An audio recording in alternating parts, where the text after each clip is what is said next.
আসুন আমরা 24 স্লট মোটরের কয়েল বান্ডিং কিভাবে করব।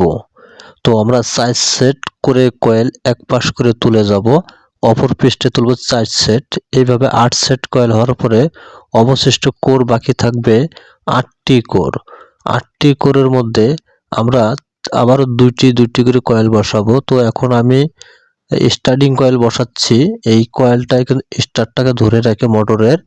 এই কয়েলগুলো অলরেডি আমি 3 নাম্বার কয়েল তুলে ফেলেছি, এখন 4 নাম্বার কয়েলটা তুলবো। 4 নাম্বার কয়েল তোলার শেষে দেখবেন যে কয়েলটা আমরা ফিনিশিং যে টানি, ফিনিশিংটা কিভাবে টানবো এটা কিন্তু অবশ্যই একটা বিষয় জানা রয়েছে। তো অলরেডি আমি কিন্তু 4 নাম্বার কয়েল তুলে ফেললাম। এখন অবশেষ কয়েলগুলো ভাঁজ করে নেব এক মাপের, যেহেতু আমরা আপনাদেরকে ইতিপূর্বে দিয়েছিলাম কয়েল ভাঁজ কিভাবে করব।